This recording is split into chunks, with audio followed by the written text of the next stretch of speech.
네, 코로나19 사태가 장기화되면서 직격탄을 맞고 있는 분들은 뭐 더 이상 설명이 필요 없죠. 소상공인 자영업자들인데요. 이 자영업자들의 현실을 옥죄고 있는 가장 주된 요인은 누가 뭐라해도 임대료입니다. 그래서 어제 임대료 멈춤법이 발의가 되기도 했는데요. 그 주인공이 바로 더불어민주당의 이동주 의원입니다. 바로 연결해서 어떤 내용인지 좀 이야기 나눠보도록 하겠습니다. 나와 계시죠, 의원님? 네, 안녕하세요. 네. 이동주입니다. 임대료 멈춤법이라고 지금 전달을 했는데 그 내용이 어떻게 되는 겁니까? 짧게 좀 간략하게 말씀해 주신다면.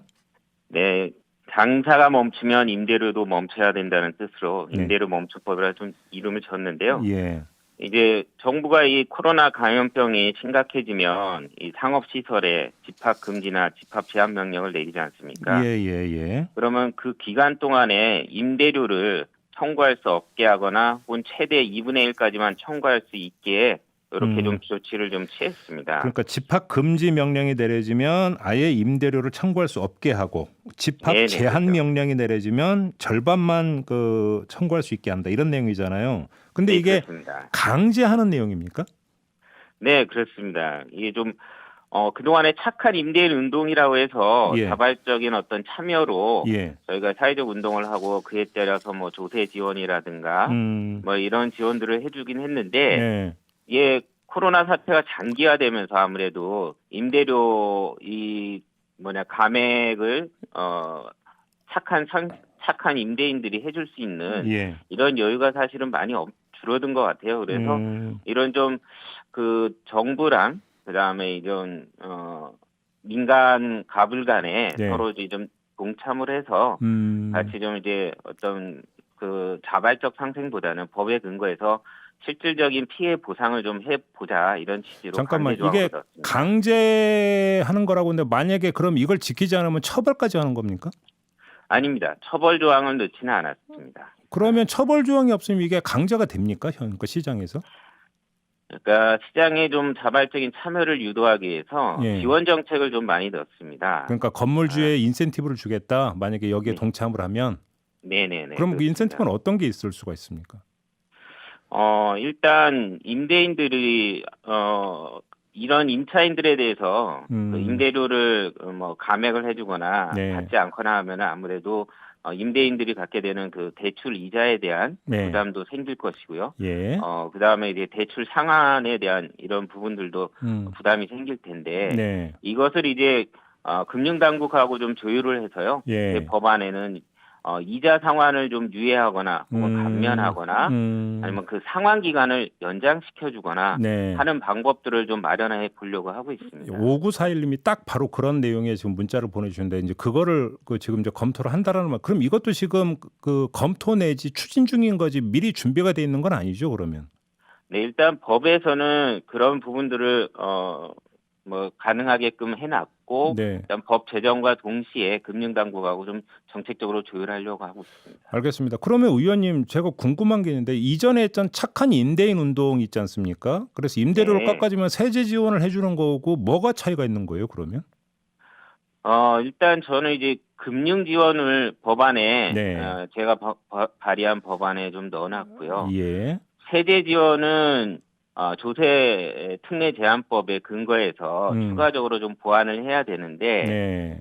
일단 제 법안에는 앞에도 설명드렸듯이 집합 제한이나 집합 금지로 인해서 발생하는 이런 문제들에 대해서 우선적으로 법률로 좀 명시해 갖고 네. 보호하고 지원해 보자 이런 내용이고요. 네. 앞서서 이제 착한 임대 운동은 이런 집합 제한이나 집합 금지 명령 말고도 예. 일반적으로 이제 가불 간에 네. 서로 상생 차원에서 이제 임대인들이 이제 자발적 참여 시에 그런 조세 지원을 해주겠다라고 해서 내년 6월까지 시행되고 있는 것이 좀 차이라고 볼 수 있습니다. 의원님 이제 그 법안의 취지는 뭐 충분히 아마 전달이 될 것 같은데요. 그러면 그 네. 취지를 살리면서 실효성을 높이기 위해서는 먼저 공공부문이 나서야 되는 거 아니냐. 그러면 예를 들어서 세금이라든지 4대 보험료라든지 각종 전기료라든지 수도료라든지 이런 것들부터가 그러면 전부 다 그 감면해 주는 이런 방안도 들어가야 되는 거 아닌가요?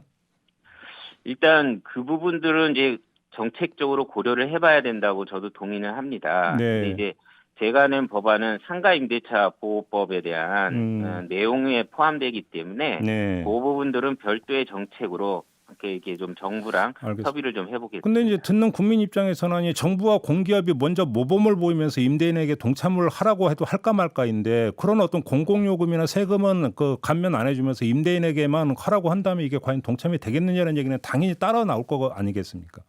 네네, 그렇죠. 이 임대인들이 근데 이제 공과금이나 이런 문제와 관련돼서는 네. 아무래도 대부분 이게 임차인들한테 부과해서 걷어갖고 이제 임대인들이 내게 돼 있지 않습니까? 아니요, 저도 지금 말씀드리는 건 네. 임대인이 아니라 임차인의 경우를 지금 그 염두에 두고 드린 질문이거든요. 그러니까 예. 그러니까 임차인이 예를 들어서 그 세금도 내야 되고 전기료도 내야 되고 보험료도 내야 되고 다 내야 되는 거잖아요. 임차인도. 네네네네. 그래서 이제 뭐 부분적으로는 이게 그 뭐 3월, 4월경에 대구에서 확산됐을 때는 전기료라든가 네. 이런 부분들에 대해서 공과금도 이제 감면해주거나 이랬습니다. 네네. 그래서 저희도 이런 부분들이 같이 좀 병행이 되면 아무래도 이런 제가 낸 법안에 대해 외에도 좀 더 네. 부가적으로 효과가 있을 거라 생각 들고 좀 더 어떤 그런 촉진이 될 수 있을 거라고 봅니다. 알겠습니다. 아무튼 의원님께서 이제 그 법안 발의를 준비하는 과정에서 여러 가지를 한번 면밀하게 검토를 하셨을 것 같아서 한번 좀 질문을 드리는 건데요. 네. 예를 들어서 어떤 금융 지원과 같은 간접 지원 말고 임대인을 향한 임대인에 대한 간접 지원 말고 직접 지원. 예를 들어서 캐나다 같은 경우는 임대인이 이렇게 임대료를 깎아주거나 이러면 그거의 상당 부분을 국가가 보조해 준다고 하던데 혹시 이런 방안은 검토 안 해보셨습니까?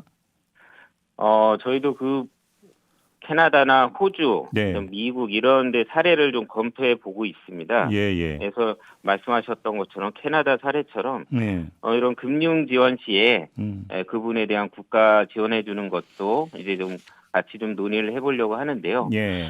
저는 이런 생각이 듭니다. 이번 차에 이런 예. 금융권에서도 예. 사실은 이제 세제 지원 같은 경우는 정부가 적극적으로 조세 정책을 펴서 지원해 줄 수 있는데 예. 금융권의 이런 이자 문제나 이런 대출 원리금 상환 같은 경우는 금융권에서 좀 자발적으로 참여를 해줘야 된다고 보거든요. 요걸 또 법으로 강제를 하게 되면 네. 이게 또 뭐 많은 또 반발이 예상되기 때문에 예. 저는 이 부분과 관련돼서는 좀 더 정치하게 접근을 해야 된다 좀 판단을 합니다. 예. 네. 의원님께서 보시기에 그런 일각에서는 대통령이 긴급 명령권 발동이라도 해야 되는 거 아니냐라는 주장이라던데 이건 어떻게 보세요? 글쎄, 필요하다면 그런 부분들도 함께 좀 논의를 해봐야 될 텐데요. 네. 일단 지금 이제 그 코로나 단계가 더 가속화되고 더 심각해진다라고 하면 그런 부분들도 함께 좀 열어놓고 생각해봐야 될 것 같습니다. 알겠습니다. 이제 처음으로 돌아가서 다시 한번 좀 질문을 드릴게요. 그러니까 한쪽에서는 이런 얘기를 하잖아요. 이거는 지금 재산권 침해 제한 아니냐 이런 주장이 나오는데 이거에 대해서 어떤 말씀 주시겠어요? 네, 물론 이제 건물을 수요하고 있는 임대인 입장에서는 재산권이 중요할 수 있습니다. 예. 근데 그 재산권 행사도 이런 코로나 감염병 같은 이런 전대미문의 사태에서는 네. 공공복리를 차원에서 봤을 때는 예. 좀 제한되는 것도 서로 상생 차원에서 중요하다고 좀 보고요. 예. 그리고 일방적인 피해를 강요하지는 않습니다. 앞에서 설명드렸던 대로 그런 좀 상생을 하신다면 예. 조세 지원이라든가 금융 당국에 어떤 협조를 구해서 지원할 수 있는 방안들도 포함돼서 함께 고려돼야 된다고 봅니다. 알겠습니다. 그다음에 또 이제 그 건물주라고 우리가 이야기를 합니다만 건물주도 천차만별 아니겠습니까? 말 그대로 그냥 꼬마 빌딩 하나 가지고 거기서 나오는 월세로 그렇죠. 이제 그 생활하는 예. 분들도 많단 말이에요. 근데 네, 이런 네, 네. 분들에게 만약에 임대료 멈춤법이 적용되면 또 그분들의 생계로 직결되는 문제 아니겠습니까? 그렇죠. 중요하죠. 예. 네. 그래서 지금도 보면 저희가 이제 착한 임대인 운동에 동참하신 분들의 감액분의 50%를 이제 공제해 주는 제도가 시행되고 있는데 예. 요 대상이 지금 7,500만 원, 연 임대 소득이 7,500만 원으로 제한되어 있는데 예. 이것도 최소한 1억 이상까지는 좀 늘려야 한다고 좀 생각합니다. 그래서 예. 말씀하셨던 그런 생계용으로 뭐 예를 들면 임대업을 하시는 분들 중에서 살펴봐야 될 분들이 있으면 대상의 폭이나 그 혜택의 어떤 내용이나 이런 것 좀 더 확대하는 알겠습니다. 방향으로 노력을 하겠습니다. 기준선이 있군요. 알겠습니다. 예. 네. 자, 말씀 여기까지 드릴게요. 고맙습니다, 의원님. 예, 고맙습니다. 네, 더불어민주당의 이동주 의원이었습니다.